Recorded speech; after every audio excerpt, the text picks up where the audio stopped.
session is entitled Cuba's Reforms, Status and Prospects. We have 4 papers and 2 discussants. What we'll do is each one will present their papers, after which we'll have the discussants comment on theirs, and then have some time for them to reply to the discussants, and then open up discussion to the floor. Our first presenter will be Vegard Bai from Scan Team Norway. The title of the paper is Political Implications of Economic Reforms. By the way, my name is Carlos Sigli. I am not Carlos Quijano, although I wish I was from the World Bank and retired. But I'm from Rutgers University and will be working until the last day of my life. Nice beginning. Okay.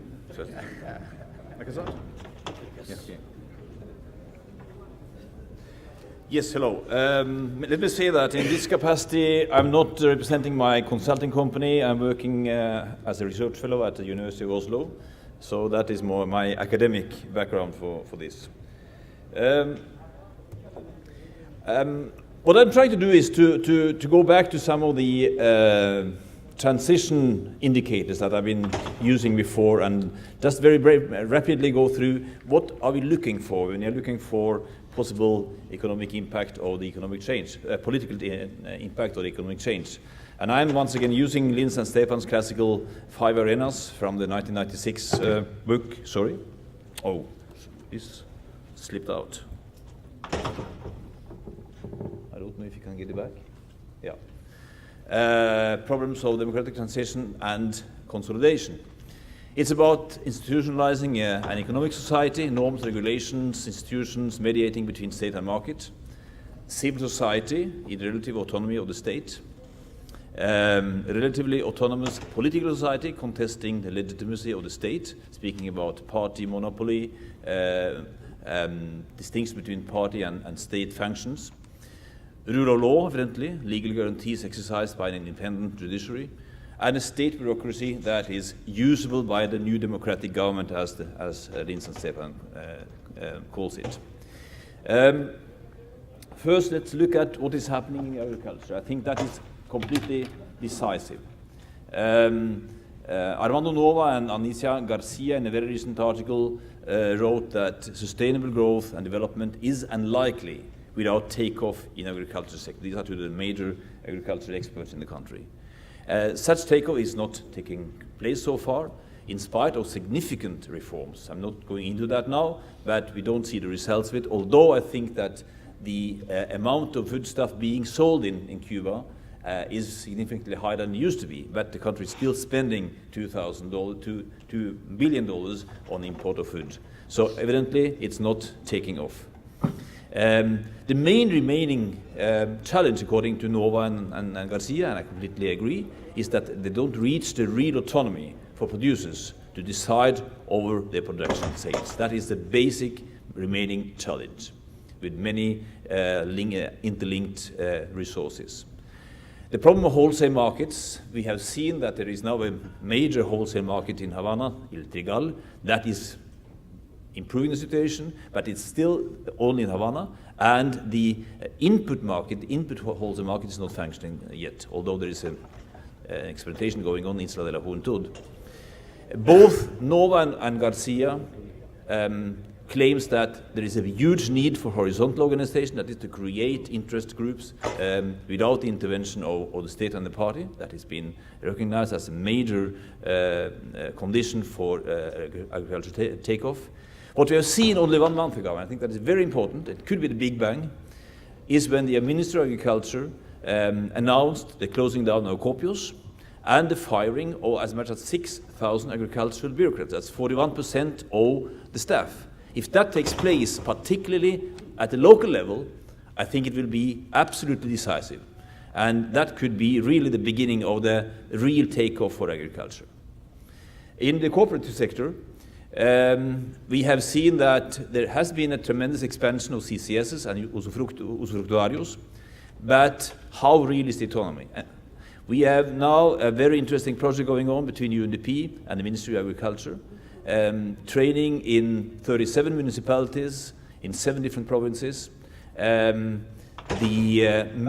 training manual is very good, repeating most of the principles from the International Cooperative Union, but the reality check based on a recent conversation with UN people involved in this is that there is heavy resistance, uneven implementation, no real autonomy, democracy, and voluntarism in the way the cooperatives are set up. So, conclusion is that there is not yet any cooperative culture that has been created. Much of the same we see in the non-agricultural cooperative sector. So far, almost 400 have been authorized, and about 244 are working in practice. Important that the non-state cooperatives, those which are originating in the non-state sector, only represent 23%. Most are converted state companies that really have no cooperative function when you compare to the principles of cooperativism. Once again, we see that in the law, many of the good principles are there, although perhaps not as prominent as we should have wanted. The democratic control by the members, the autonomy and the independence. The problem, once again, however, is in the implementation of this. There was an article presented only a month ago by Camila Piñera, who has been studying this in Havana, and she concludes that the non-state cooperatives, those with non-state origin, have been much more successful than the state-based. People have been tripling their incomes, but there is a lot of missing information about how this works. I was, for instance, in Pinar Rio a couple of months ago, talking to some of the most prominent cuentaprovistas who will be very good candidates for setting up non-state cooperatives, but they had no information about it. I think it's still a very much lack of promotion of this alternative to those who would be good candidates. Once again, the principle of internal democracy is often not respected, according to Piñera. Once again, there is no really cooperative culture functioning. In the non-state, the other non-state economy, I think we once again say that there are important quantitative progress, but the main problem here is that the small and medium-sized enterprises have still not been recognized. There is no legal character for them to function, but in reality, they are expanding. I've been to places like Trinidad, Vinales, Pinar Rio, even Havana Vieja, where you can see that perhaps the majority of the businesses are now run by private sector. So in the major tourist areas, I think that the non-state sector is really getting the upper hand. And that is, of course, very significant when it comes to the power relation between the relation of power between the state and the non-state sector. But they are small. We have quite a few companies with 20 to 30 employees, but I've seen very little beyond that. So that means there is no real employment creation in this part of the economy. And of course important, because they don't have an illegal character, they are also excluded from foreign investment, although many of them, of course, receive investments from their relatives abroad. Sorry, I didn't follow here we go. So, once again, heavy resistance, and as Omar Eveleni Perez said in a statement some days ago, the non-state sector is not yet recognized as part of the growth and democratic development solution in the country. I'm not going to go in detail into the new foreign investment regime. Many people are talking about that.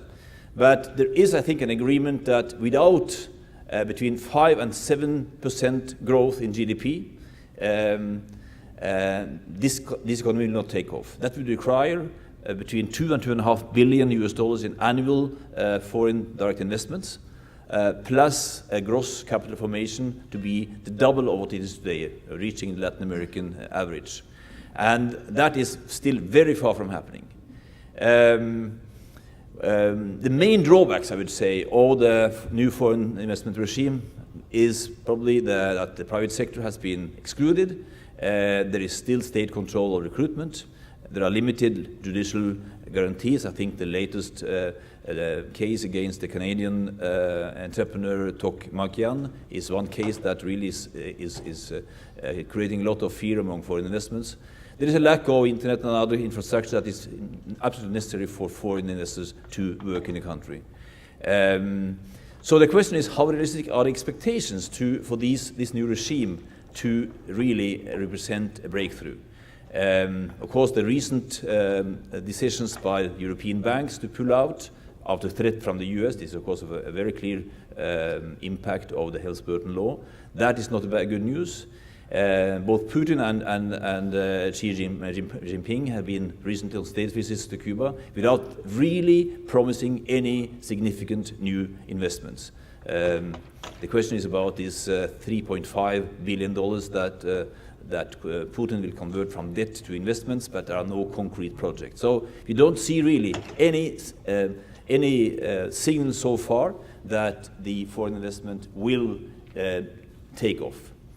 Regarding the restructuring of the state companies, there was a big news some months ago that 5,000 businesses, state businesses, would be decentralized and taken from out of government control. The problem is that the following week, the new institution was established, Organización Superior de Dirección Empresarial, OSDE, which will be an intermediary between ministries and companies. Ilia Diaz-Fernandez, one of the prominent economists at the Center for Economic Study in Havana, summarizing the balance of this is that saying that the vertical control is maintained, autonomy in reality is still at bay, and that the companies are still missing the key instrument for development of productive forces in support of economic growth. So although there are good intentions and attempts, we see again that there are so many measures that come to take the place of the reforms that were announced. Economic performance, I will not go into detail here. I mean, I think most people will, or many others will deal with this. But of course, the new figure we had a month ago, that the expected growth is downsided to 1.4%, is really an alarm bell that has been heard loudly. We see still that the country spends $2,000 on food import. That means there is no real increase in food production in the country. And perhaps the most alarming of all, if you look at the employment creation, from 2010 to 2013, there has been, according to my calculations, only about 500,000 new non-state employment created. If the aim that was set up about having 35 to 40% of the state payroll taken out of the state and transferred to the private sector by 2015, that means up to 2 million employees, 4 times how many have been leaving the state sector so far. So we are speaking about the real explosion in job creation that will be necessary in order to reach that goal. Not realistic as we see it now. Just a few words about difference between China from China and Vietnam, which have been used as a model. I think most important to say is that reforms both in China and Vietnam started from below, in the agriculture sector, spreading to the industry, and then moving upwards. Private enterprise was given very strong incentives from the very beginning, providing they were close association with state and party sectors. So, of course, the blurring of private and public interests has also been a basis for massive corruption in China and Vietnam. This created rapid economic growth, improving welfare levels, but there has also been more open discussion, both in China and in Vietnam, particularly Vietnam, where, for instance, Politburo decisions have been overruled by Central Committee. This has not taken place in Cuba, so I think there is more open discussion about these reforms, particularly in Vietnam. So what we have seen is that since there has been an economic stability and growth in the country, there has been a pragmatic acceptance of one-party rule. The question is, will that happen in Cuba, or will that continue in Cuba, since we don't see the economic growth taking place? I was starting with the transition paradigm as a point of departure. In political science now, I think there is more and more recognition that this traditional paradigm is no more very valid. We see a tremendous backlash in all most of the regions where democratic transition and particularly interventions have been intended, full backlash of the Arab Spring, Afghanistan, Iraq, Libya, etc. So I think we can say that the Washington Consensus is losing ground in the world, and there is a new bloc of emerging market countries with developmental semi-authoritarianism. And this is, of course, one of the strongest elements today in Latin America, and I think that is a very attractive alternative for Cuba. So Cuba is not looking at the Washington Consensus as any realistic or attractive alternative for the time being. Cuba would logically look at a hybrid solution as part of this bloc. The question is, can they find an economic model that can work and defend this situation? Oh.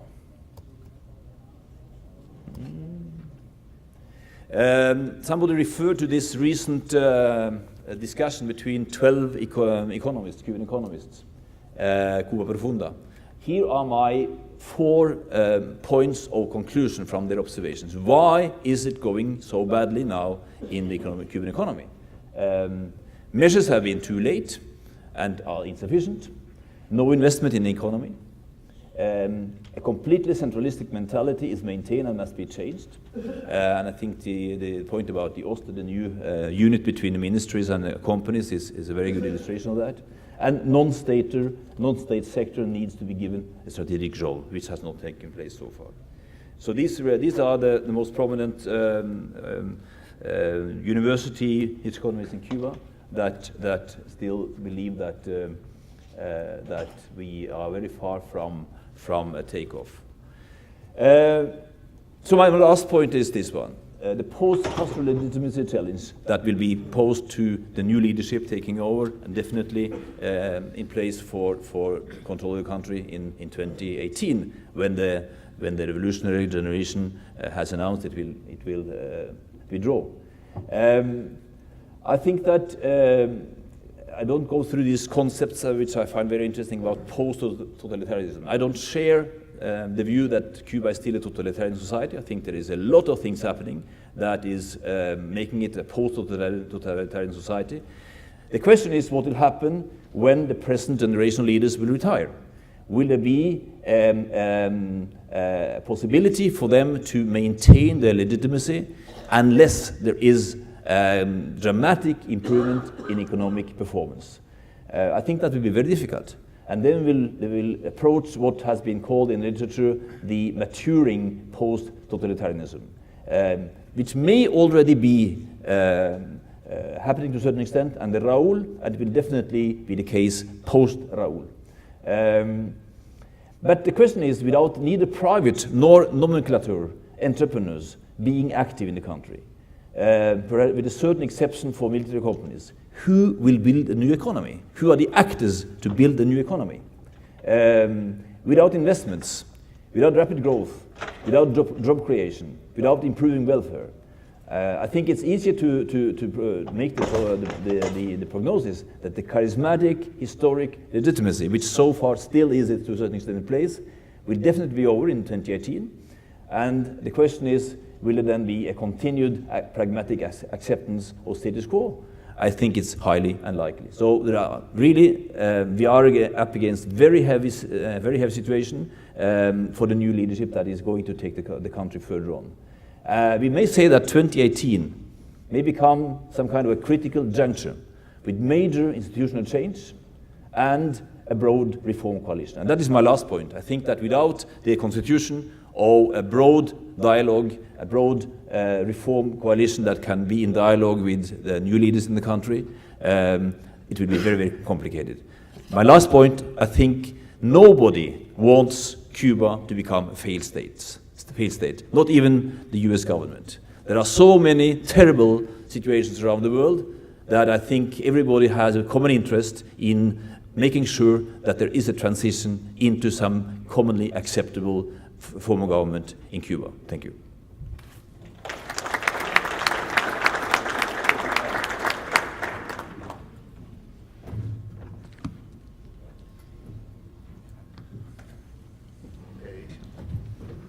Our Our next presenter is Larry Backer, Professor of Law and International Affairs at Penn State University. The title of his paper is The Cuban Communist Party at the Center of Political and Economic Reform. Well, let's see if I can find it. Good morning, everyone. No, si no, se van a ir a dormir. Estamos aquí hablando y hablando y hablando y sin para. Y voy a hacer lo mismo, pero lo voy a hacer en inglés. All right. How do I do the slideshow? Okay. Okay, mira. Estoy yo de viejo. No, ya no conozco estas maquinitas. Anyway, I want to thank you all, and I unfortunately, this is going to be a somewhat more interesting, maybe 15 minutes. I have no answers for you. I have lots of problems. But what I do want to do, and I'm going to, my remarks kind of build on in parallel Rolando Castañeda's paper. We were going to do them at the same time, and I think they work off very well with each other. What I want to do is something that we tend not to do.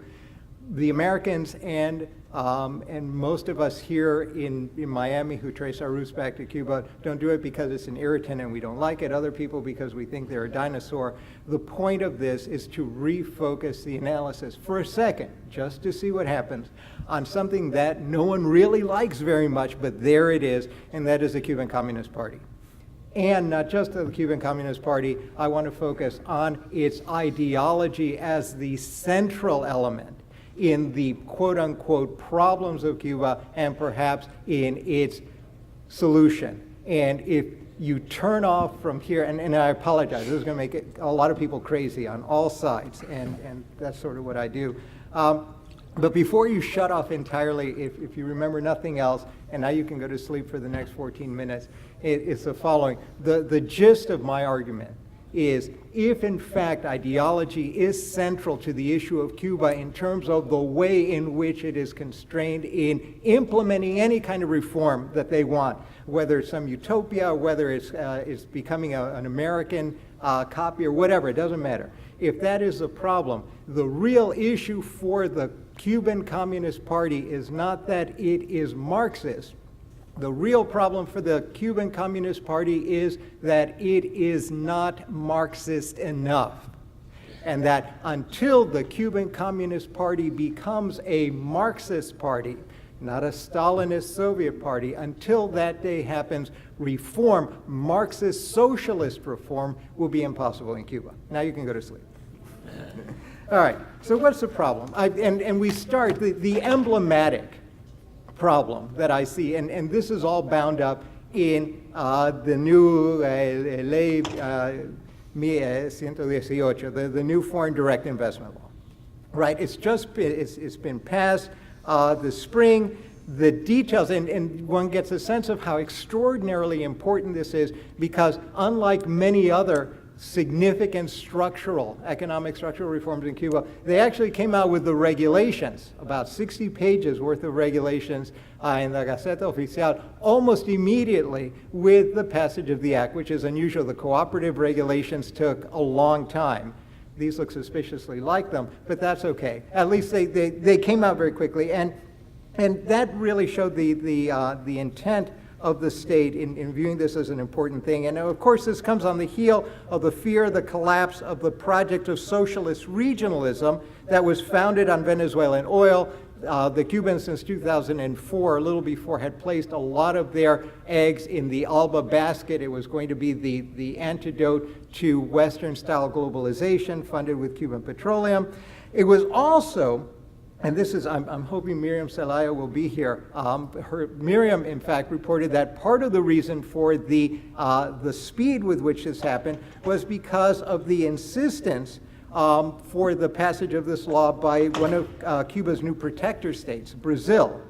Right? And of course, not only was there a need for this to grow on that side, but that also created some pushback. There's been some talk in the Cuban blogs and in some of the leftist circles in Cuba about how this will in fact destroy the basis for labor and labor rights in Cuba, that in fact all this does is it's going to continue to show the willingness of the Cuban government and its desperation to prostitute its labor force to foreign enterprises to the profit of the Cuban state, but not to the profit of the private sector that's kept out. Now, if history is our guide, I think, and of course, we all look at it and we say, well, you know, and this is what we said with the cooperative legislation, this is what we said with the cuenta propista. Well, you know, we have to take a look. It's a nice new form of reform, but the devil's in the detail. We'll see how they implement. We've got all these problems. And of course, if history is our guide, the answer to whether this is going to work or not,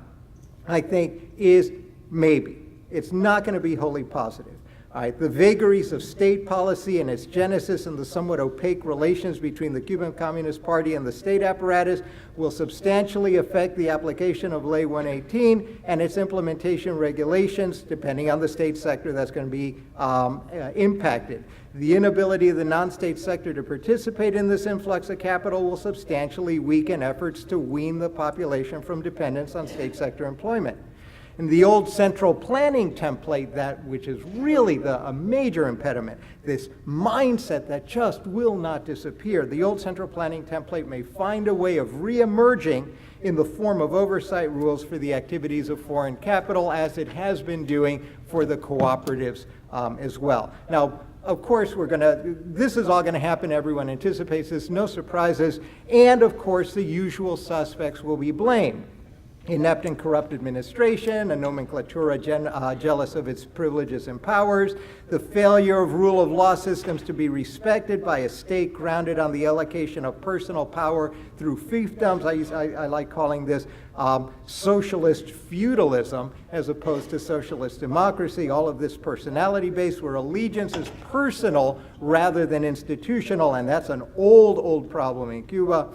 Right, systematic critics and pathetic critics will be tempted to argue that if only this or that reform were instituted in the structuring of the state apparatus and its operational habits, all of these things will be cured and there'll be progress. Less sympathetic critics will look at this and say, aha, evil, stupid, totalitarian communists, we know what is necessary in Cuba is regime change. And this is the same kind of dance that we have had in Cuba policy, both internal and external, for the last 50 years. You all know this, all right? All right. My sense is that both camps are right and wrong. Right? The limitations and likely deficiencies of Ley 118 as applied are substantial evidence of system failure, but a failure at the most basic ideological level on which the state is founded. Yet these ideological failures do not in any way require the abandonment of Marxist-Leninist foundations in Cuba, right, or the embrace of principles of Western-style democratic state organization, right, much as we in the United States might find this desirable for our own purposes. Right? The problem that the likely failures of Ley 118 highlight are not those of Marxist-Leninist theory or the viability of legitimate and democratic party-state systems where political authority remains vested in a party in power.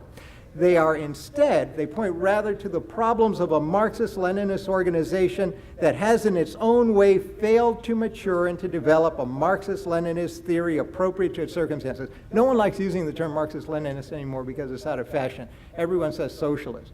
But what they mean is Marxist-Leninism.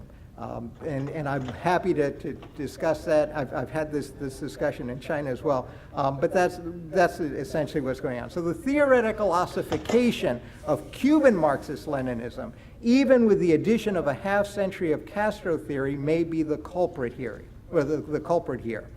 The PCC's now quite mature ideological framework has helped shape and constrain both its approach to the construction and operation of its party apparatus, the state apparatus, and also all efforts to reform or develop economic, social, and political models, whatever one's intention may be in any direction, right? And yet the tensions created by these contradictions, right, in PCC ideology and the conditions of Cuba won't necessarily or invariably lead to a choice between Cuban-style Marxist-Leninism and Western-style democracy. We keep talking about the China option, and we keep looking at China and say, oh, pero los chinos son distintos, right? Because they're different, they're big, whatever. No one really talks about the one thing that may actually be transposable from the Chinese operation, and that is its ideological basis transposed and naturalized within the Cuban Marxist-Leninist conditions. And that's sort of where I'm going to look at it. And so the essay, and if you want to read it, it's a long and complicated, involved, there's too much stuff here. I'm going to go through this fairly quickly. The paper is down there if you want to read it, or burn it, or whatever. Okay, I've got 5 minutes to go through the rest of it. All right, the paper kind of suggests why this is so. And so my roadmap, which I'm going to go through in 5 minutes, all right, is in the paper I look at this in 6 ways. The first one is that its ideology is, of course, central issue in the way in which Cuba will operationalize its reforms. The second is that the Cuban ideological path has been very peculiar, and has been very peculiar over the course, especially over the course of the last 25 years. It's a Marxist-Leninism that is so obsessed with preserving the instance of the revolutionary moment in 1959 that they have stopped in a lot of ways looking at Marxist-Leninism as a progressive kind of ideology that suits the conditions of the time, which is something the Chinese have done, which is the commodity I'm offering here. This ideology, this preservationist, revolutionary moment worshiping ideology has shaped not only the Cuban party state structure in very bad ways, in ways that are inefficient and makes it difficult to change, but it also has a substantial effect on the actual implementation of economic reforms. No matter what you say, no matter what you put on paper, it's the ideological constraints that's going to make it impossible to actually make this work. I offer different shades of red, right, and that is the Chinese and Vietnamese alternative, not to copy them blindly, but to suggest that indeed Marxist-Leninism is not, in this progressive form, is not this ossified ideological base, but indeed, certainly in China, they're working, you see a very different and much more robust and dynamic recreation of the theory in ways that are absolutely incompatible with the West. I'm certainly not going to argue this is the best thing on earth. It may not be the best thing for Cuba, but it is plausible, and that's something that we ought to consider. And so I then say, well, transition is coming. It's either going to be cosmetic surgery, which is the standard operating procedure, the tepid changes you saw with the Six-Party Congress. It's going to be an organ transplant, which is something I suggest maybe, or it's going to be a transgression. It should be transmigration of the soul as we become something else. All right, so ideology, again, I point out, when you look at Cuba, all the problems are ideological. Marxism, Leninism, Cuban political discourse since 1959 is all grounded in ideology. We tend to poo-poo it. Oh, it's that crazy man speaking, and who cares about theory? Theory has a significant effect on the way in which things are done in Cuba. To minimize it, to marginalize it, is to miss the point of the way Cuban discourse and Cubans operate. This is my favorite slide. And again, when you understand the centrality of ideology in Cuba, you have to then go to the question of the way in which it is done, progressing versus preserving. In our case here, of course, the Cubans have chosen a very preservationist ideology. You look at the Cuban Communist Party constitution, you look at the lineamientos. All of them deal with the notion of not the attainment of a Marxist-Leninist, of a communist state sometime in the future, as the Chinese say. It mimics the church's notion of the coming of the kingdom of God sometime way in the future, but we're working towards it, right? In Cuba, it's the reverse. It's the revolutionary moment, which we have to preserve. And the second thing, the critical thing, is the revolutionary moment and class struggle. The Chinese gave up class struggle, moved to socialist modernization in the late 70s, and that made a tremendous world of difference in the way in which their ideology progressed and was applied. The Cubans continued the old orthodox, actually ossified orthodox line of class struggle as a foundation, which makes it impossible to deal with everything from capitalist class participation in the Communist Party to the shape of reforms. And They deal and state-to-state activities. Here, and you can see in Cuba, in the paper, I do this in a little more detail. You go from Marxist ideology, which is nationalism, Castro theory, which refines Leninism, but doesn't really do very much, and then theorizes it within globalization, and then, of course, the lineamientos, all of them dealing with, again, the revolution and the revolutionary moment as a past event that must be preserved in pristine form. Right? This has really shaped Cuba and I'll just very briefly in three ways. One, no rules, all personality, rule by discretion. Virtually every piece of important legislation infused with these notions of class struggle and the moment of revolution also then tends to vest all authority not in rules but in administrators. Everything has to be approved, everything has to be modeled, and everything has to be centered in the state. You tend to be very suspicious of the non-state sector. You tend to be very suspicious of allocating control and discretion for operations outside of the state sector, and that shows up in the way the party is done in the state. Again, this shows up in the cooperative legislation and regulations, the foreign direct investment, and of course licensing.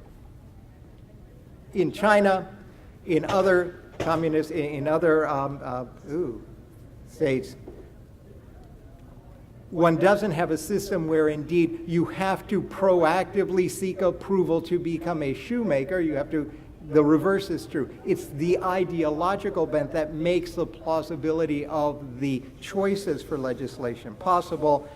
As you can see here, the Chinese system is very different. I'm not going to go through this, but what they've done is they've continued to build in their socialism, and in fact, in October of this year, they are going to have a plenum on the construction of socialist rule of law. The big thing for them is to eliminate cults of personality, personal fiefdom, and to move to a rule-based structure. Again, in ways that we may find completely incompatible with our system, but it's plausible, and it produces economic changes that are useful, right? And we move to we're still not quite sure what the Chinese dream is, but we know that that's what they're using now.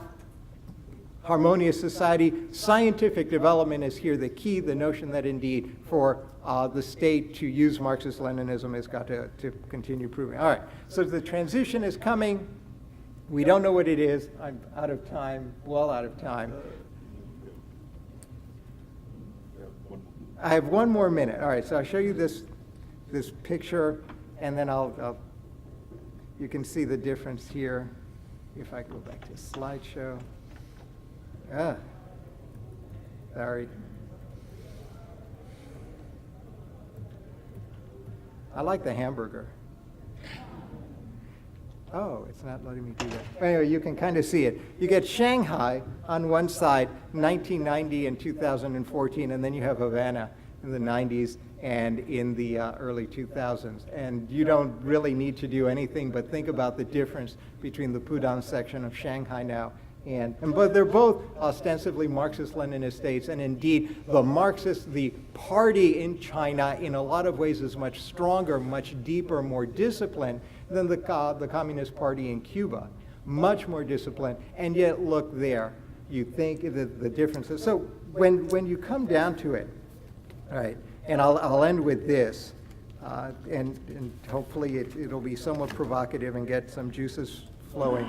A revolution may be consummated in an orgasmic moment, but a vanguard party must base its legitimacy and its right to continue to lead the political community that emerges from a revolution on its ability to develop truth from facts, that is, to move its ideology forward with the times. It's critical. As Alfredo Guevara noted as long ago as 2010 in discussing the future of Cuban Marxism, as the state and as a revolutionary vanguard, if that's what we continue to be, we have to choose another path, one road or another, but it'll take some time. Unfortunately for Cuba, the time to make that choice, for good or ill, is now. And that requires a bit of courage, an absence of ego, the abandonment of cults of personality, the institutionalization of power, and a renewed focus on ultimate objectives.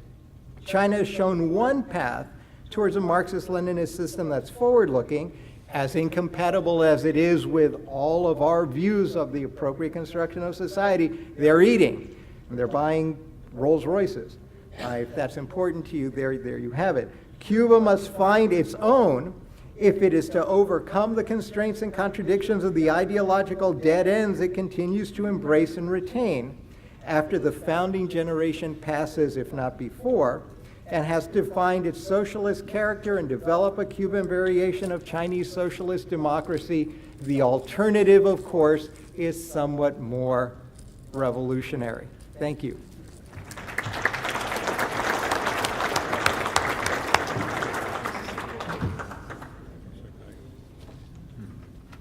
The title has changed to the current one. I was a little bit scared because maybe everybody before would have said everything I was going to say.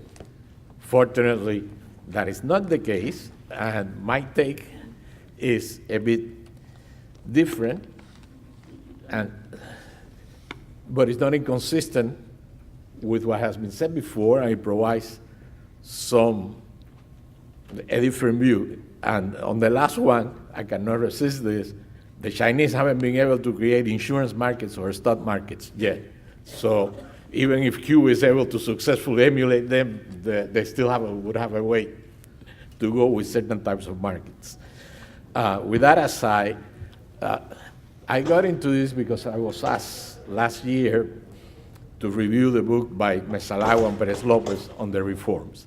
And they provide a very detailed and useful analysis and attempts at interpretation that have been upgraded.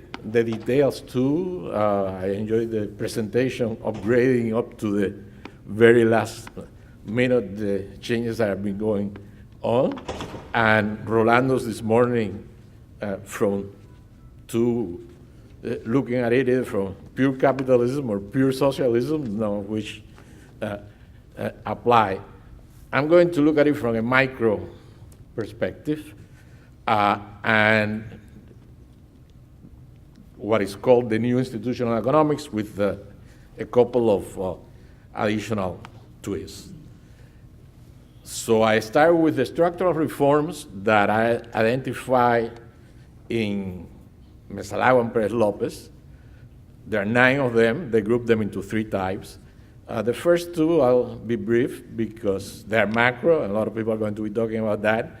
And what I have to say is a little bit tangential, but a lot of this macro analysis leave out a political economy aspect that I want to bring in. The newer thing is this emphasis on relational contracts.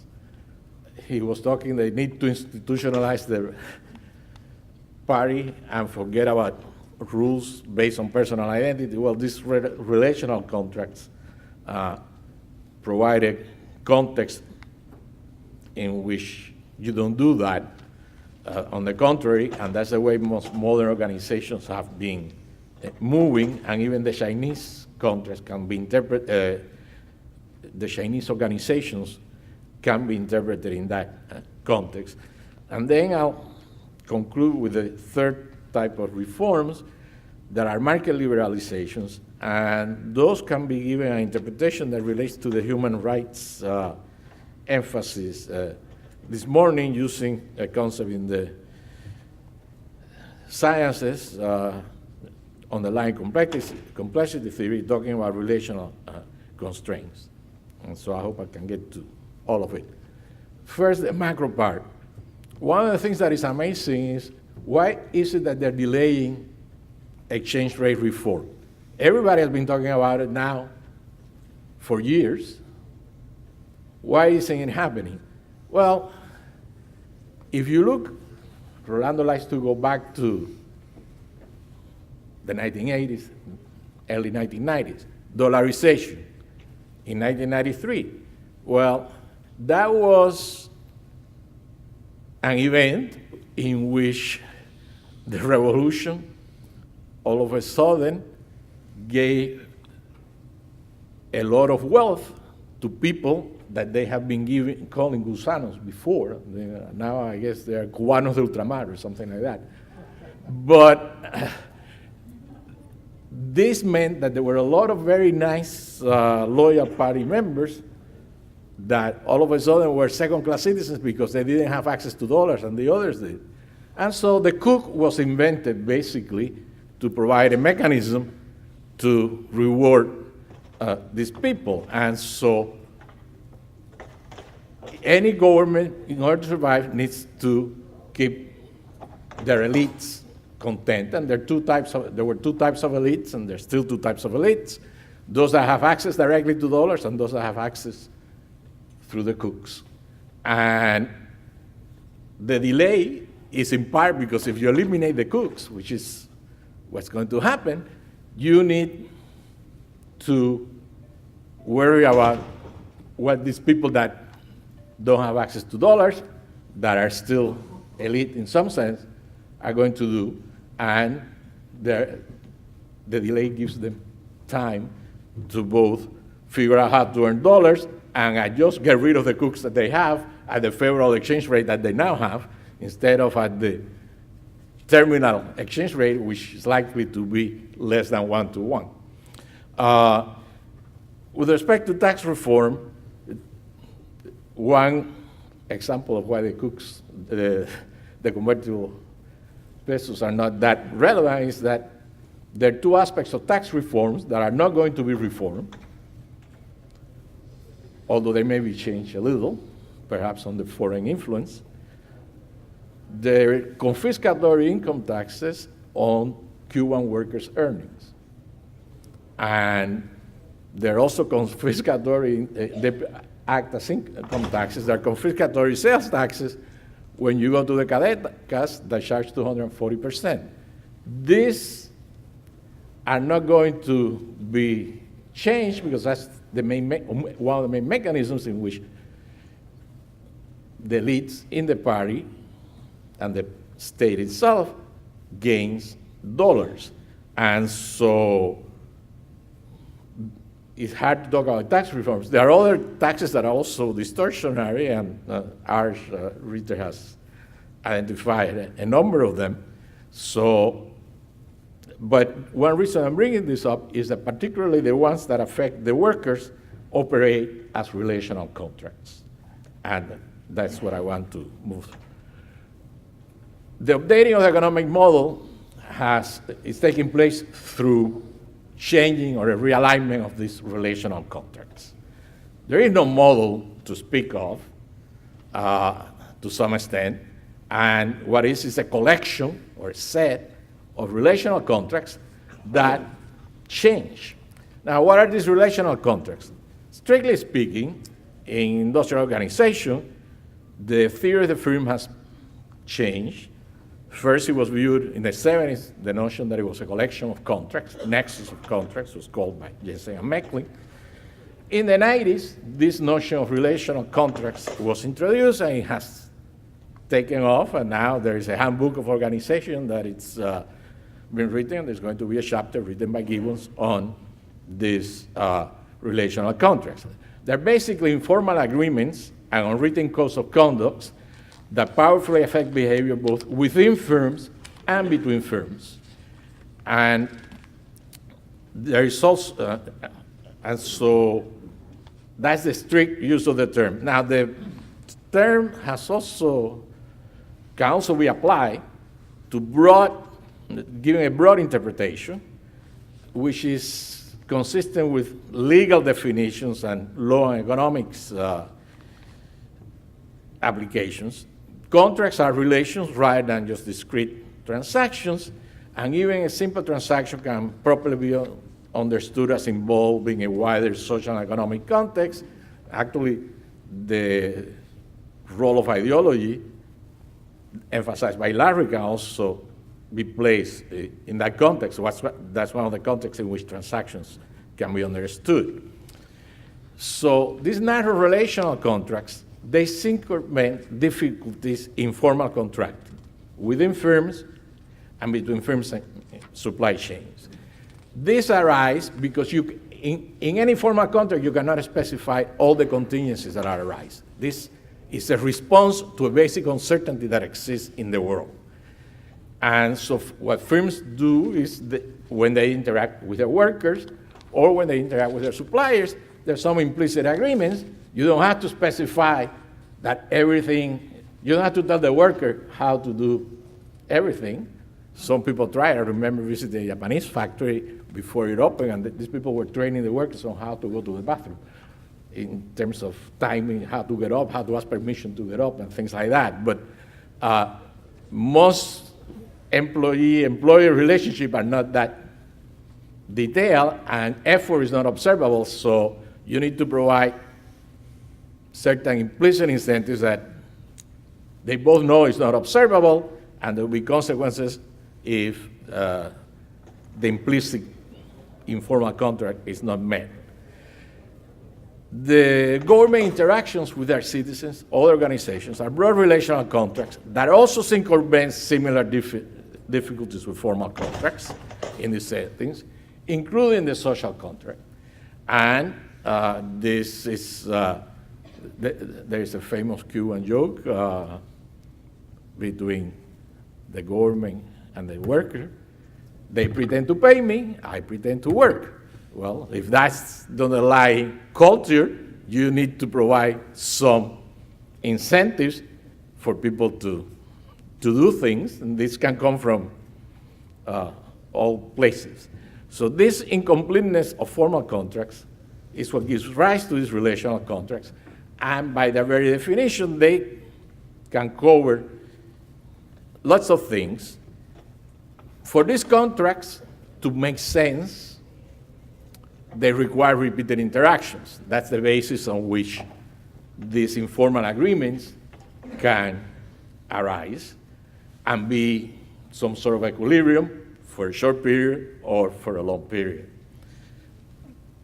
The key features is that these contracts require self-enforcement. Both sides must find it convenient.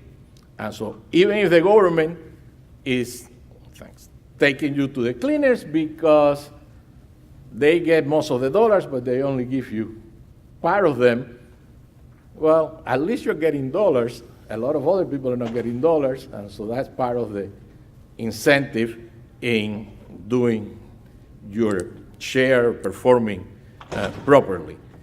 But these contracts can break down. They can increase welfare, and they have in many places. China functions on the basis of these relational contracts all over the place, and they have been doing very well. In other places, they don't. So all of these relations between the Cuban state and its citizens can be viewed as relational contracts. The Cuban government can no longer fulfill the monthly ration. Mesalago has described how that fails. And now, the last time I looked, it was 2 weeks instead of a month that they could actually fulfill. Workers are getting the assurance of full employment is no longer valid because they're not performing. And so these contracts need to be changed. And a lot of these new reforms are attempts to change these relational contracts. And so the updating of the model is basically a realignment of these relational contracts. Each one can have different objectives, different payoffs for the players, different constraints, and it can lead to different equilibria that are more or less stable. And so one should expect realignments. Even in China, there is a current realignment of this corruption purge that is going on. Is an attempt to realign those relational contracts because people have been exploiting them for uses that the party does not approve of. This is not unique to Cuba. It exists in Western countries.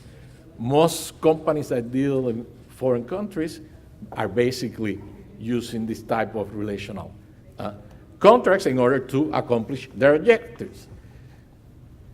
You need more and more of these contracts, the less formal ones work. The less you have rule of law, then that actually works as opposed to just on paper, the more relational contracts that you need.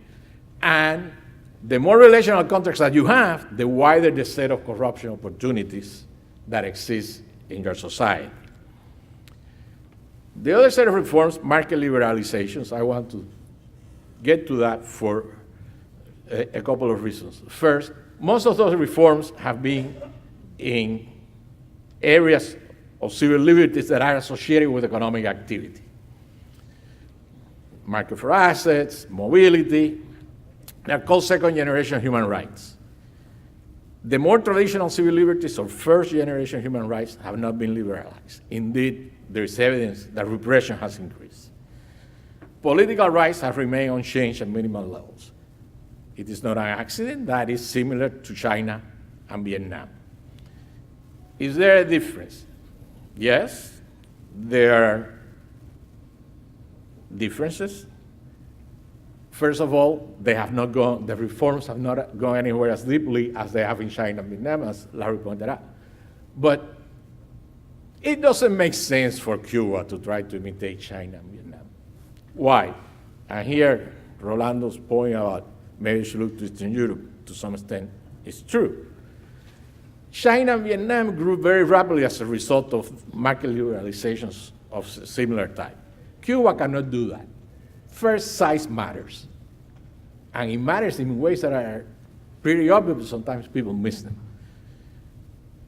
When you're making a decision under uncertainty, you're willing to take a given level of risk depending on the gains from exchange. The higher expected the gains from exchange, the more likely you are going to take that risk. Well, look, and size is a very important determinant of the gains from exchange. In China, the population is 100 to 1, the population of Cuba. In Vietnam, it's 6 or 7 to 1. But that's not the only size indicator. These things are not additive. Think about the number of transactions that take place over 365 days. So the size is not just 100, it's 100 times 365. And then if you look at interactions between sectors, it's even more. These things get multiplied, they don't get added up. And so these are really big numbers. And so the kind of risk that an investor in the right mind would take in China and the kind of risk they would take in Cuba are totally different. For the same kind of risk, in Cuba, you would invest. In China, you would invest several times. And so, secondly, China and Vietnam, when they start, they are agricultural economies. 60 or 80% of their labor force is in agriculture. You know what the percent of the labor force is in agriculture in Cuba? 3.8%. Elementary economics tells you that part of the advantage of shifting people from agriculture to industry is that you move them from low productivity activities to high productivity activities. That's sort of one of the first lessons in any economic development class. Well, you don't have much, you're not going to get much growth out of that. Finally, and this is sort of the third point that is the dearest to my heart and connects with the previous section's last speakers, civil liberties are the main indicator of the prevalence of the rule of law. Because what is the most valuable property that anybody here has? It's your own person, your own human capital. And if that is not protected, well, who cares whether your house is protected or not? You're not going to get to enjoy it. So markets, there are different kinds of markets. Spontaneous markets where what you get and what you receive are exchanged simultaneously in space and time. Don't need that much of the rule of law, they just need law and order. But socially contrived markets, when what you get is separated in space or time, that needs the rule of law, and civil liberties is the main indicator, because civil liberties act as a relational constraint. In self-organizing systems, you have the higher order organizing the lower order, and that's how a lot of new forms emerge. You move to a new transition, and civil liberties act as these relational constraints. The government makes a commitment not to abuse the citizen, and that allows the citizen to do a lot of things that when the government's commitment is very uncertain and is not very consistent, the citizens do not engage in those activities because they're not going to enjoy the fruits of those activities. And so, without protection of third generation human rights, these current market liberalizations, even if they were as profound as in China and Vietnam, would not allow socially contrived markets to thrive in Cuba. And so there will be low-level outcomes to these market liberalizations, particularly given the other two issues of population and share of agriculture. Thank you. Thank you.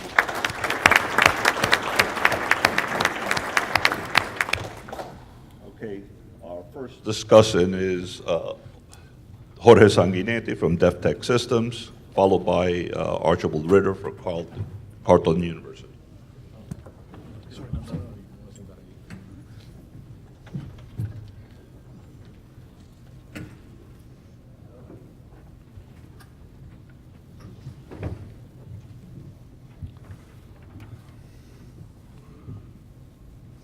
Well, I was supposed to comment on two papers, Rolando Castañeda's and Roger Betancourt's. I was kicked out of the comment section of this panel, but I do have comments on your paper. So, but I will not decide to put them to waste before I give my comments to you, so you will decide whether it's worth reading or not. But on Roger's paper, I have to say it's not a paper yet. I am basing my comments on the slides of the PowerPoint presentation. And I definitely read the paper carefully because this is a very important topic and very important work of research. This is an interesting paper. I look forward to reading it entirely and complete these preliminary comments. So these comments will be preliminary. The first thing I want to say about this paper is that is what I believe is an innovative approach. This is a state-of-the-art application to the Cuban economy, based on the methodology and conceptual frameworks of the school of thought known as New Institutional Economics. It is an abstract paper. Again, I'm talking about paper, but I'm saying paper instead of the slides. I definitely believe it's going to be an abstract paper because the slides are very abstract. Don't be intimidated when you read the paper. You have to be a little bit patient, but you have to take into account that maybe you have to take my word for it. This helps a lot to understand what might be happening in Cuba at the microscopic level. That's what I call micro theory approach, as a result of the reforms, regardless whether the reforms will work or not. Some things are happening in Cuba. They are not so visible to the naked eye because some of these things happen at the individual level, of the level of the relations between individuals. And this is what is important. One of those constructs through which we can visualize what is happening in Cuba at this microscopic level. Let me use the word microscopic instead of microtheory. It might sound a little bit more familiar and less intimidating. Is that the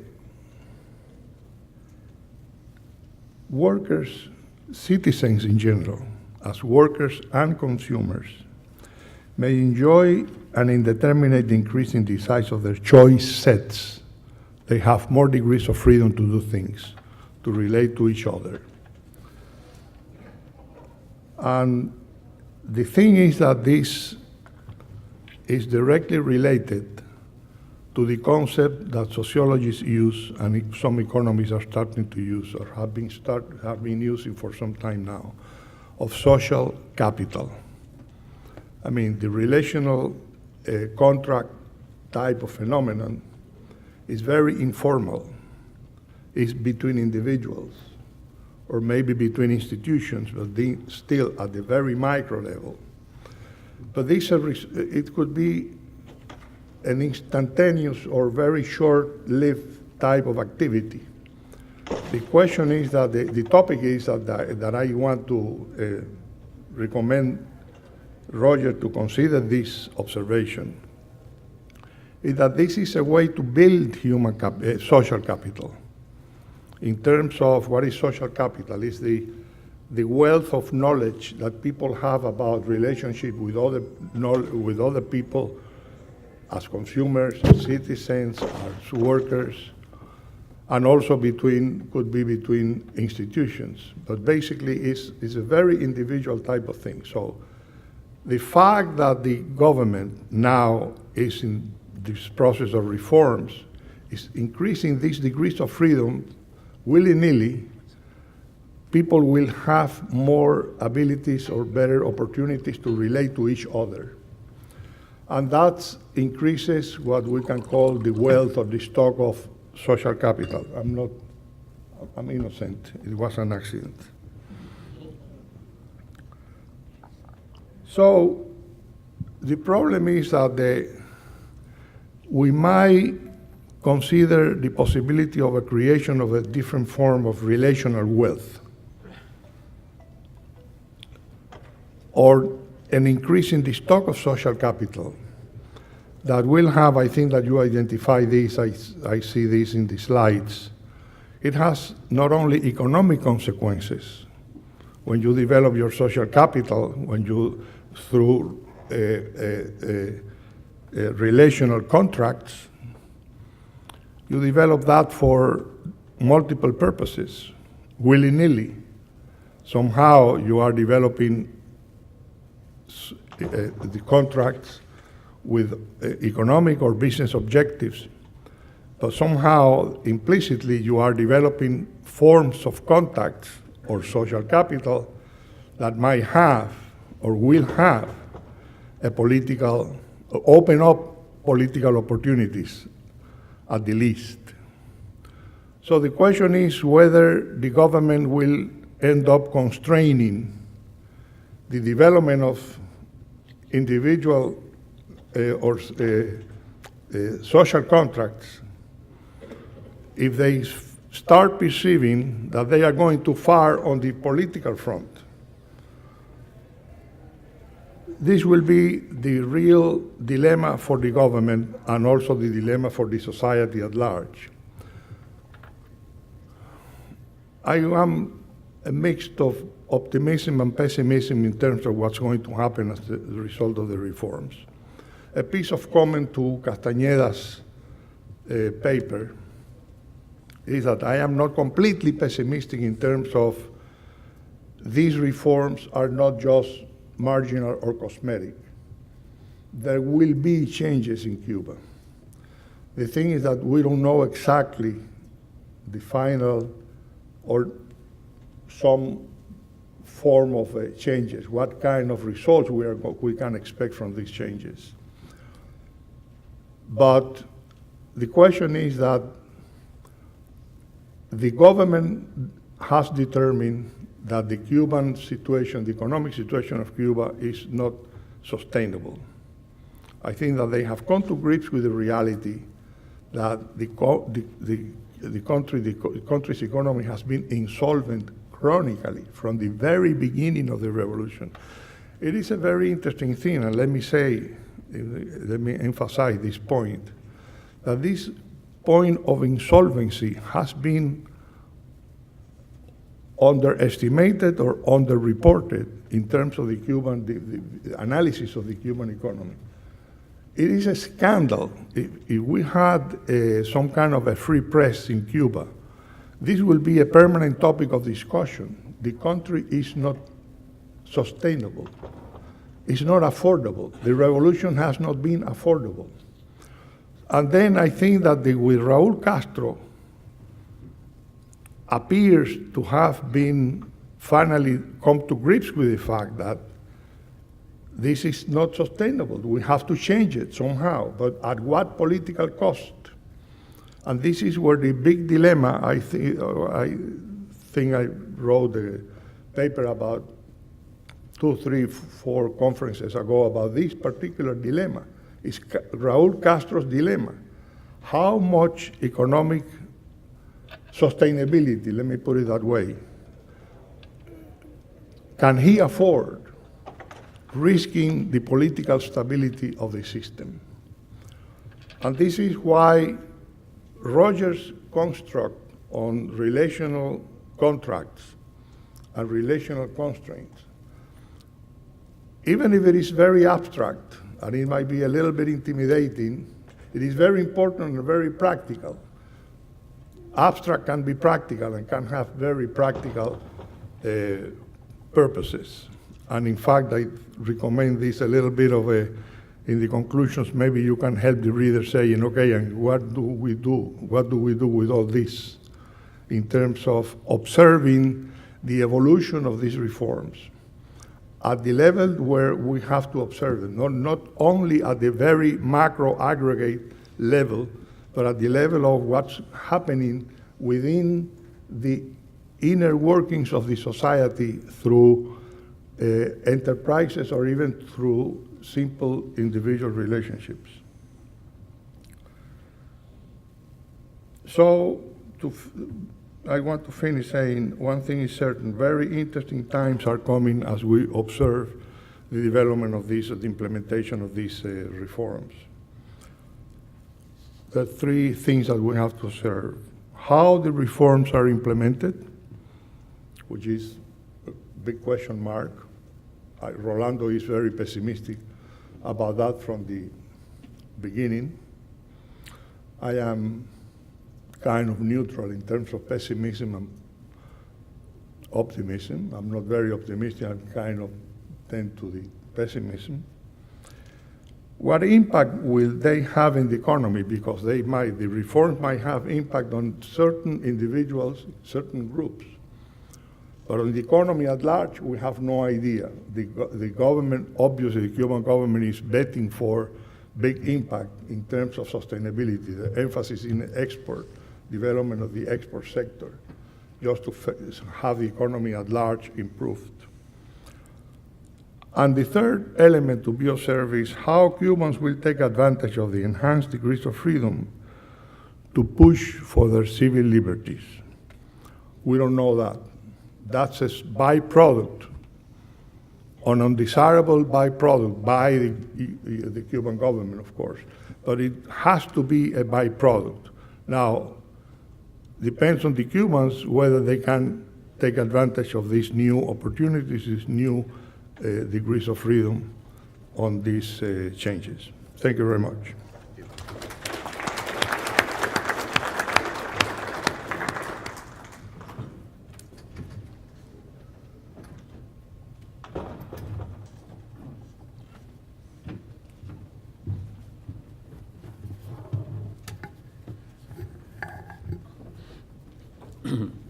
I will make some quick comments on the papers by Vegard Bai and Larry Katab-Becker.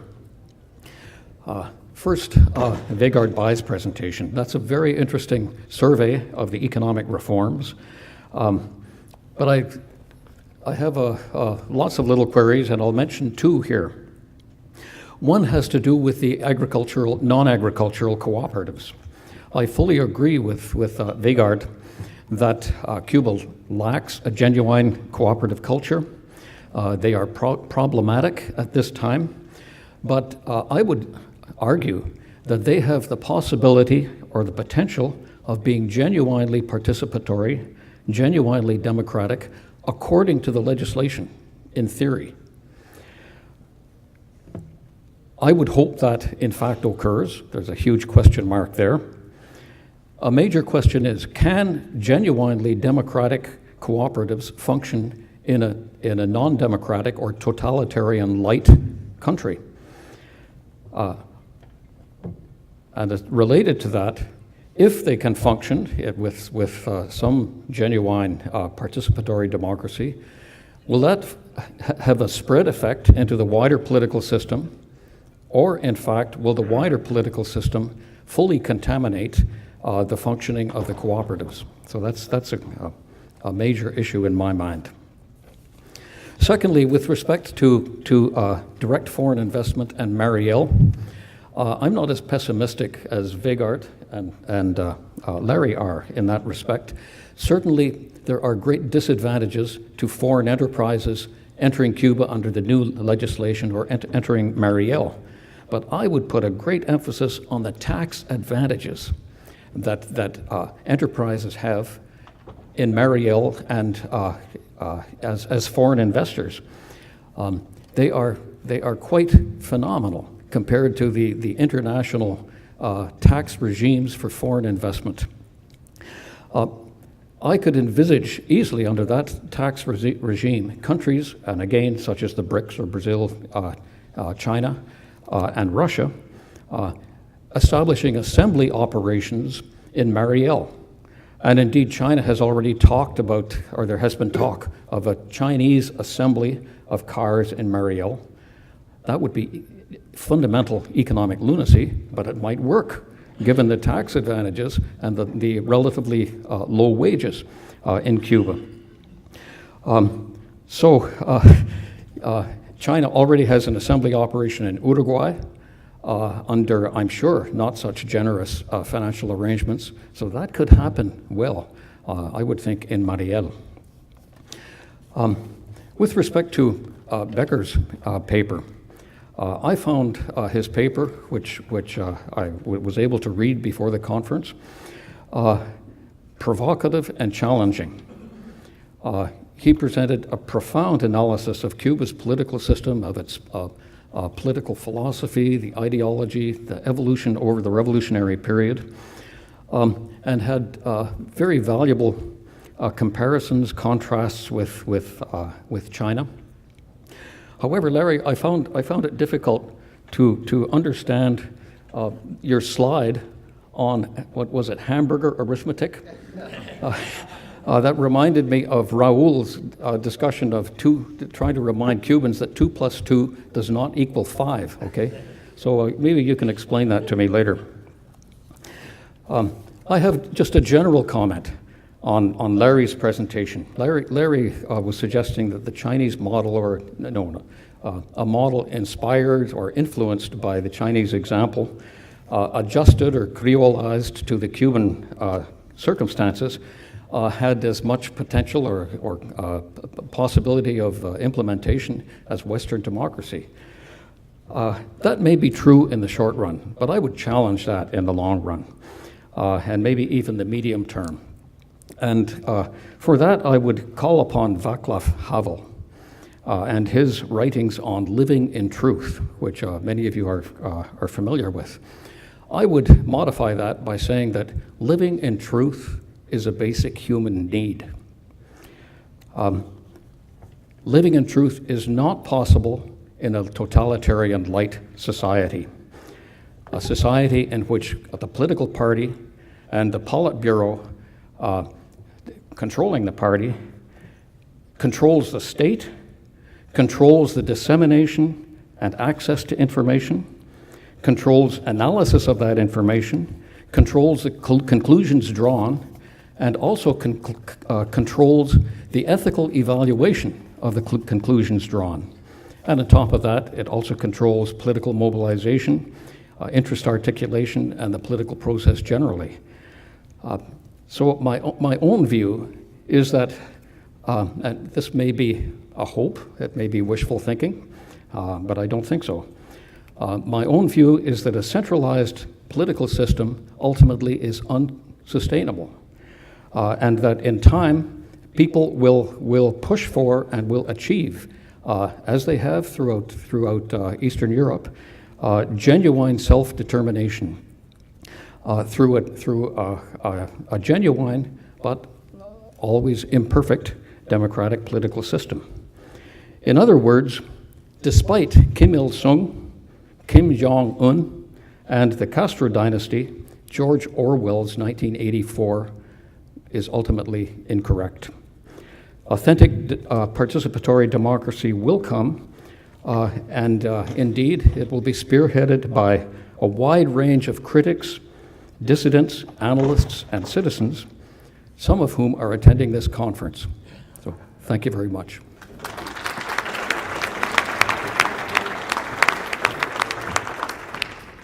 Okay, I'll give a couple of minutes to have each presenter respond. I'll start with Roger, and then I'll work my way in this direction. First, thanks for the comment and the defense of abstract. There is one point that we are in agreement that I had not thought about until Jorge mentioned it, which is how these relational contracts can have unintended effects, the law of unintended consequences.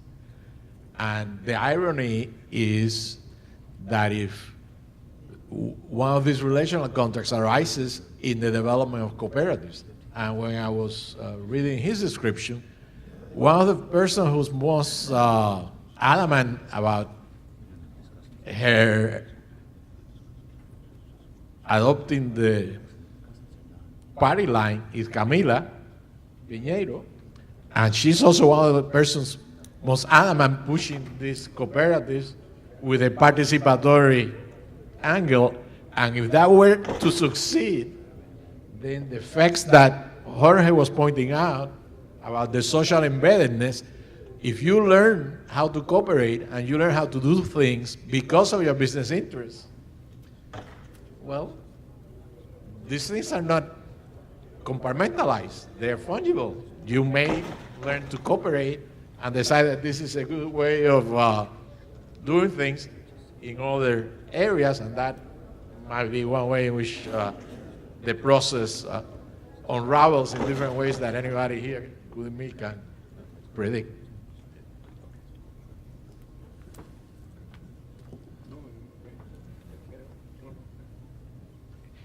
Thank you, Arch. It was great comments. One tiny thing, and it's just your last point, that centralized political systems are unsustainable.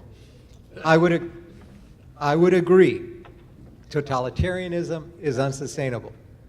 I would agree that feudal socialism of the kind that we've seen in all over the place, the cult of personality, perversion of Leninism, is absolutely unsustainable.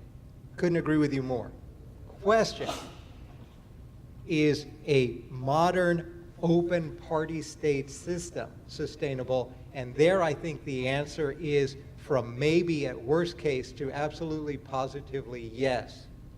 If you have a party state system that, as the Chinese have begun to be working, separate powers into a political sector into which you have a party apparatus which is open to everyone, including capitalists, which is something unheard of in Cuba, which is still stuck on this class struggle thing. And this has been since 2003. You have a party system that is both internally democratic, and it's increasingly so, right? And then you have a much more open administrative area, which is open to popular engagement and popular content. It is possible, it's plausible. Is it going to work? Can you actually construct a system like that? I don't know. We'll see. But it is plausible. With respect to the other two, feudal socialism and totalitarianism, no. But we've seen that, and I would absolutely agree. Okay, thank you. I'll also try to be brief here because I want some questions from the audience. First of all, Art, I think you're right that both the agricultural and non-agricultural cooperatives, they present a tremendous opportunity, potential. And I agree also that part of the legislation is quite good. Part of the training material used, for instance, in the agricultural sector is very good. The question is it really possible to implement those in this centralistic culture that exists? And I think that perhaps the decisive thing now in agriculture will, if you do away with the acopios, if you do away with the tremendous agricultural bureaucracy that has been hampering agricultural development, then I think there is a space for more autonomous, democratic agricultural cooperatives emerging. And the same thing in the non-agricultural sector. If more incentives are given for cuentapropistas to work together in cooperatives, which to this moment has only been very limited, I think that will create a new opportunity for this sector to become important. So the potential is there, but so far I think that there has been too much fear from the state and the party to let this really develop the way it is prescribed, even in legislation. Regarding foreign direct investment, I also agree that we have had some very important measures taken over the last year, with the law and with the Mariel Special Development Zone. And it's too early to judge. But I must say that after 2 state visits from Russia and from China, you see no real contracts being signed. You don't see any indication that, for instance, China will be massively interested in Cuba as a country for investments. I mean, when the head of state is there and nothing comes out of it, then I get pessimistic. And also, I think that there are so many other countries in the world with better conditions, apart from the tax situation, that will attract more interest from these countries. Of course, Brazil is still a very potentially very important investor. They have been made important investments already, but also Brazil has many other opportunities in Latin America. The BNDES, the Brazilian Development Bank, is now much bigger than both the World Bank and the IDB in Latin America. And Cuba, I think, has gotten their share of those investments, but so far I don't see any strategic thinking in their way of working in Cuba. But I may be wrong. Just one comment in the end to Larry's presentation. I don't agree with you to look at the party in Cuba today as the driving force in changes in ideological development. The party, of course, is still the source of power, of decision-making, no doubt about that. But I don't see that the party internally today has a culture of debate, a culture of coming out with innovative solutions. I think it's more of a bureaucratic apparatus, and I think that what is dominating the decision-making today in Cuba is much more considerations around how to implement bureaucratic decisions. Of course, it's a question of power, how to maintain power. I don't see any real ideological discussion taking place that has an impact and relevance for the way the society is moving. Thank you. Thank you. It turns out that Medium Celaya won't be able to even make it to the conference. And so what Ted had requested was that maybe she could give a brief 10-minute presentation of her work. I was going to try to just get a couple of people from the audience to ask questions, and then what I'll do is I'll immediately yeah, if I get her, we can shift over to her, but take questions first, okay, and then we can do that. Please, go ahead. If you don't mind, Ted, would you do me a favor, hand the telephone, the microphone? Just for now. This works. Okay. No. Yes, one small comment on Kata's presentation. As far back as I can remember, since 1990, the notion of changing the name of the Communist Party of Cuba has been going on inside the... Okay, since 1990. Okay, as back as I can remember. the notion of changing the name of the party has been floating around. Okay, that's number one. Number two, do not look to Eastern Europe or China for patterns to be followed by the Cuban experience. I think that we have to concentrate in our own backyard, in our own culture, meaning Latin America. So if we are going to witness in the future a different kind of party in Cuba, that party will be closer to the PRI, will be closer to the PT, will be closer to the Frente Amplio, or whatever, okay?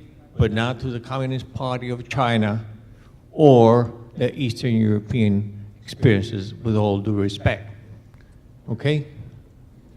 Now, we have to look in that direction, and we have to bear in mind that very shortly, 4 years from now, okay, most of the leadership that we're discussing about, that we're talking about, is not going to be there anymore, okay?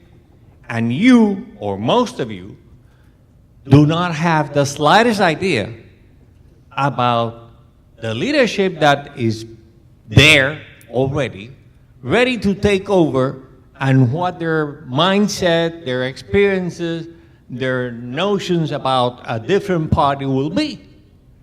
And I think that whatever those mindset or new ideas will be connected to Latin America and not China or Eastern Europe. Thank you. Ted, Sanchez had asked, and then Hernando Neto, and then then they'll respond. Yes. Okay, all right, good. So then Neto after. Okay. My question is to Mr. Katabaker. Is that correct? I really like your paper, but I gave it a strange interpretation, which is that you seem to be advocating a president for Cuba who would pretend to be a Marxist, but then undermine Marxism from the bottom. It's kind of like the president we have in the United States, right?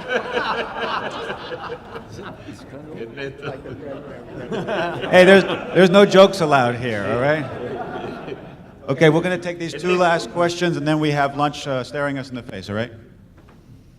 I have a question for my quasi-namesake, Mr. Katabaker. You've already been hit, so I'll try to be kind. You advocate an ideological reform of sorts within the context of the Cuban Communist Party. And that's fine as far as I understand it. I'm not sure I understand it, but I'm talking as if I did.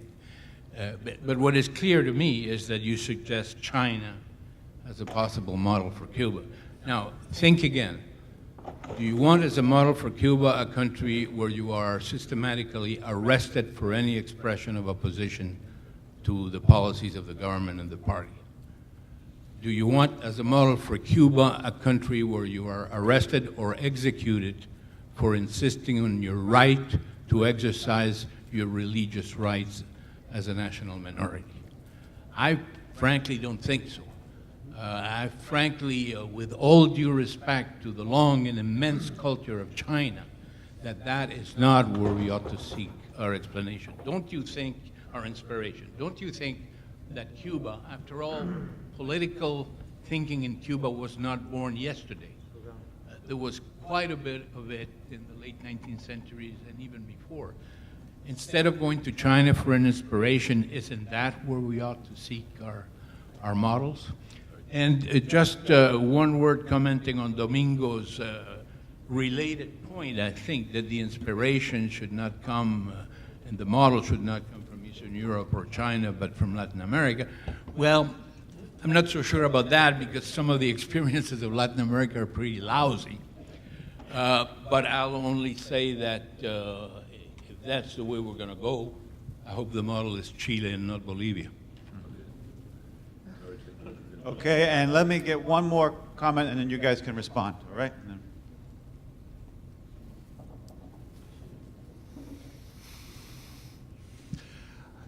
Hi, I'm afraid this is also another question for Larry, but I had the luxury of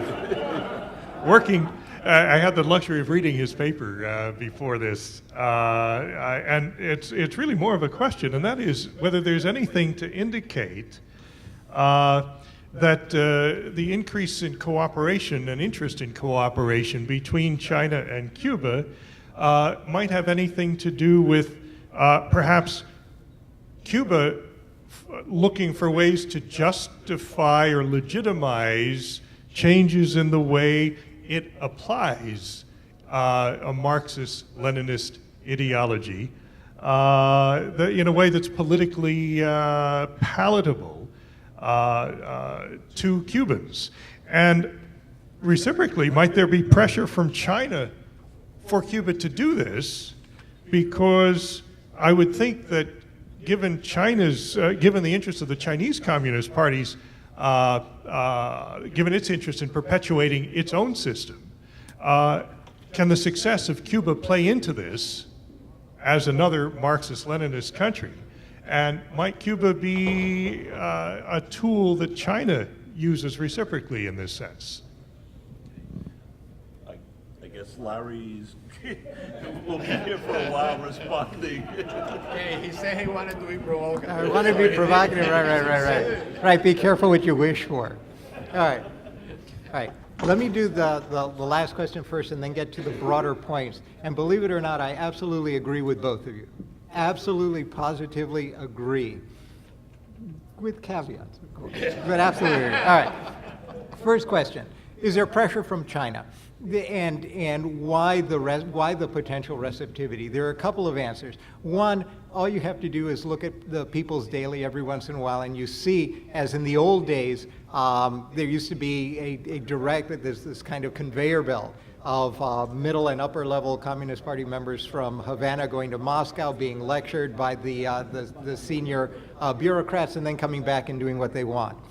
That conveyor belt has now been moved from Havana, Moscow to Havana, Beijing.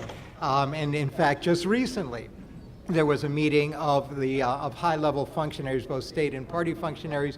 They will go, they will meet, they'll have public meetings in those very large, over-decorated rooms in China, which they like for their photo ops, and then they'll have a series of private discussions where they're basically along the lines of, you guys are crazy, but hey, it's your country.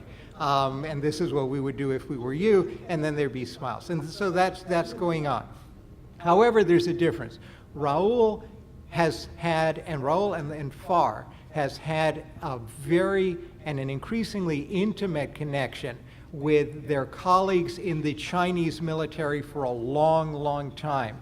Raul is probably, and for a while there was some, you can't call it tension. There was certainly a potential difference of perspective between Fidel, on the one hand, who was, his model, what was it, a couple of years ago, is Erich Honecker, right? Fidel and that perspective, and Raul, who was turning much more to the Chinese for the military model and potentially perhaps for the other.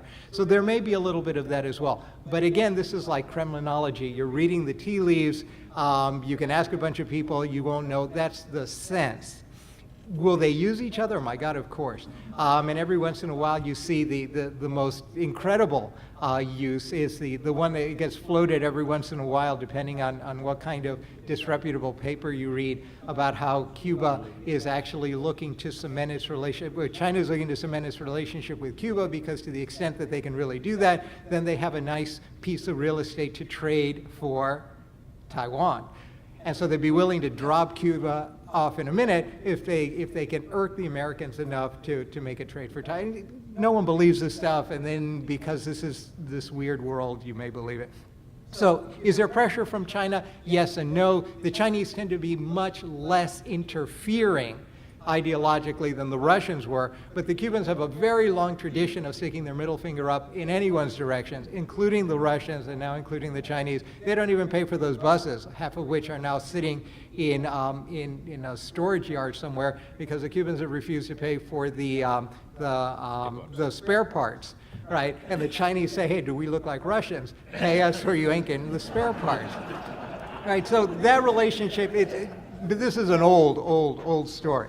A tool for pressure, maybe, but I think that's the answer. So there's more receptivity because of the nature of the relationship, an old relationship between Raúl and FAR and the People's Liberation Army and the military establishment in China. And you see the opening there. With respect to the bigger question, why China, right? You're absolutely right in the sense that, and in the paper, I do not for a moment advocate that what Cuba ought to do is follow the Chinese path. Indeed, it would be absolutely ridiculous. One, the Cubans are not Chinese.